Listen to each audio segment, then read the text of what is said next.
গ্রীষ্মের তীব্র দাবদাহের কথা মাথায় রেখে রাজ্যের স্কুলগুলিতে নির্ধারিত সময়ের আগে গরমের ছুটি ঘোষণা করলেন মুখ্যমন্ত্রী মমতা বন্দ্যোপাধ্যায়।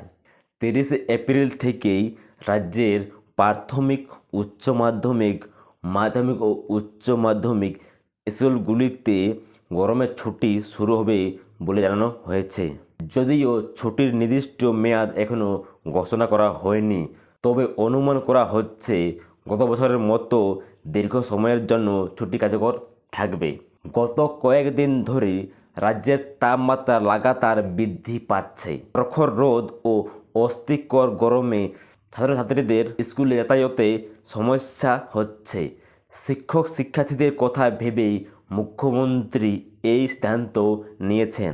অতীতে মে মাসের দ্বিতীয় সপ্তাহে থেকে গরমের ছুটি শুরু হলেও এবার গরমের তীব্রতা বেশি হওয়ায় তা আগে ঘোষণা করা হলো।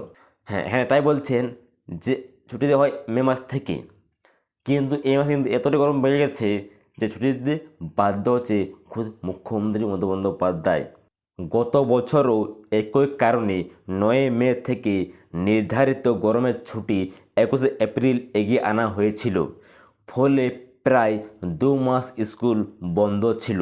এর ফলে শিক্ষকদের একাংশের অভিযোগ ছিল যে সারা বছর পাঠ্যক্রম সম্পূর্ণ করতে অসুবিধা হচ্ছে। রাজ্যের সরকারি স্কুলগুলিতে ছুটির কার্যকর হবে 30 এপ্রিল থেকে, তবে বেসরকারি স্কুলগুলিতে একই নিয়ম কার্যকর হবে কিনা তা স্পষ্ট নয়। সাধারণত সরকারি সিদ্ধান্তের সাথে তাল মিলিয়ে বেশিরভাগ শিক্ষা প্রতিষ্ঠান ছুটি ঘোষণা করে থাকে।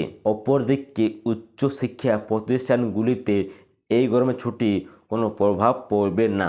বিশ্ববিদ্যালয় এবং কলেজ কর্তৃপক্ষগুলি স্বয়ংক্রিয়ভাবে নিজেদের সিদ্ধান্ত নেবে, কারণ সেক্ষেত্রে সেমিস্টার এবং কোর্স কারিকুলাম সম্পূর্ণ আলাদা। গরমের ছুটি এগিয়ে আসার কারণে শিক্ষার্থীরা স্বস্তি পেলেও দীর্ঘ সময় ধরে স্কুল বন্ধ থাকলে পাঠ্যক্রম শেষ করা নিয়ে উদ্বেগ থেকে যাচ্ছে।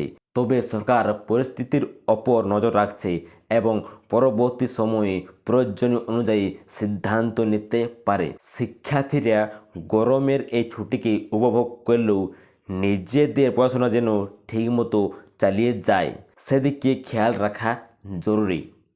হ্যাঁ, এই যে শিক্ষকরা কিন্তু এটাই ভাবছেন যে ছুটি যদি দেওয়া হয় তাহলে কিন্তু আমাদের সিলেবাস কিন্তু তাড়াতাড়ি কমপ্লিট করতে পারবো না। এবং এই যে ছুটি দেওয়া হয় তাহলে কিন্তু তারা কিন্তু কী বলছে না, আমরা কিন্তু পড়াশোনা চালিয়ে যাব। তো আশা করি বুঝতে পেরেছেন। এমন কোনো ডাউট থাকলে অবশ্যই লিখে জানাবেন এবং এই ধরনের আরও আপডেট পেতে অবশ্যই সাবস্ক্রাইব করে দিব। দেখা হচ্ছে পরবর্তী ভিডিওতে।